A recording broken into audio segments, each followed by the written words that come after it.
Hi friends, welcome back to my YouTube channel. ಹೊಸದಾಗಿ ಯಾರೆಲ್ಲ ನನ್ನ ಚಾನಲ್ ನೋಡ್ತಿದ್ದೀರೋ ಸಬ್ಸ್ಕ್ರೈಬ್ ಆಗಿ ಬೆಲ್ ಬಟನ್ ಕ್ಲಿಕ್ ಮಾಡಿ.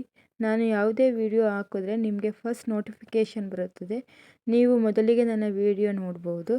ಹಾಗೆಯೇ ನಾನು ಇವತ್ತು ನಿಮಗೆ ಈ ವಿಡಿಯೋ ಮುಖಾಂತರ ಹೇಗೆ ಆರೋಗ್ಯಕರವಾಗಿ ನಮ್ಮ ದೇಹದ ತೂಕ ಹೆಚ್ಚಿಸಿಕೊಳ್ಳಬಹುದು ಎಂಬುದನ್ನು ತಿಳಿಯೋಣ. ಕೆಲವೊಬ್ಬರು ಎಷ್ಟೇ ತಿಂದರೂ ದಪ್ಪ ಆಗುವುದಿಲ್ಲ. ನಾನು ಹೇಳುವುದಂತಹ ಸಲಹೆಯನ್ನು ನೀವು ಪಾಲಿಸುತ್ತಾ ಬಂದರೆ ನಿಮ್ಮ ದೇಹದಲ್ಲಾಗುವ ಬದಲಾವಣೆಯನ್ನು ನೀವೇ ನೋಡಬಹುದು.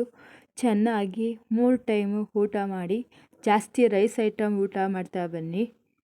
ರಾತ್ರಿ ಮಲಗುವ ಮೊದಲು ಪ್ರತಿದಿನ ಬಾಳೆಹಣ್ಣನ್ನು ಸೇವಿಸಿ.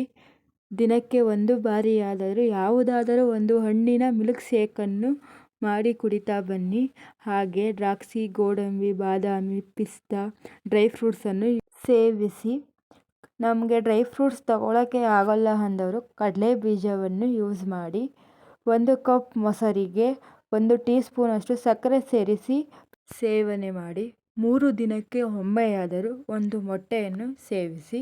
ವಾರದಲ್ಲಿ 2 ದಿನವಾದರೂ ಮಾಂಸವನ್ನು ಸೇವಿಸಿ. ಗೆಣಸನ್ನು ಯೂಸ್ ಮಾಡಿ. 3 ತಿಂಗಳು ನಾವು ಹೇಳಿದ ರೀತಿ ಸೇವಿಸುತ್ತಾ ಬಂದರೆ ಖಂಡಿತವಾಗಿಯೂ ದಪ್ಪ ಆಗುತ್ತೀರಾ. ಯಾವ ಸಮಯದಲ್ಲಿ ಯಾವ ರೀತಿ ತಿನ್ನಬೇಕು ಎಂದರೆ, ಮೊದಲು ಬೆಳಗ್ಗೆ ತಿಂಡಿ ಆದ ನಂತರ 2 ಗಂಟೆ ಬಿಟ್ಟು 1 ಮಿಲ್ಕ್ ಶೇಕನ್ನು ಕುಡಿಯಿರಿ. ನಂತರ ಮಧ್ಯಾಹ್ನದ ಊಟ ಮಾಡಿ. ಅದಾದ ಮೇಲೆ 1 ಕಪ್ ಮೊಸರಿಗೆ ಸಕ್ಕರೆ ಸೇರಿಸಿ ಯೂಸ್ ಮಾಡಿ.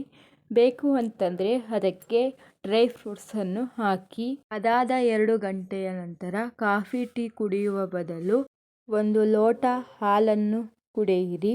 ಮತ್ತು ಸಂಜೆ ಊಟ ಮಾಡಿ 1 ಬಾಳೆಹಣ್ಣನ್ನು ಸೇರಿಸಿ.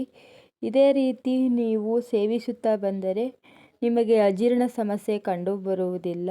ಡೈಜೆಷನ್ ಚೆನ್ನಾಗಿ ಆಗ್ತಾ ಬರುತ್ತದೆ. ನಿಮ್ಮ ಎತ್ತರಕ್ಕೆ ತಕ್ಕ ತೂಕವುಳ್ಳ ದೇಹವನ್ನು ನೀವು ನೋಡಬಹುದು. ಈ ವಿಡಿಯೋ ಇಷ್ಟ ಆದರೆ ಫಾಲೋ ಮಾಡಿ, ಲೈಕ್ ಮಾಡಿ. ಮುಂದಿನ ವಿಡಿಯೋದಲ್ಲಿ ಸಿಗೋಣ. Thank you.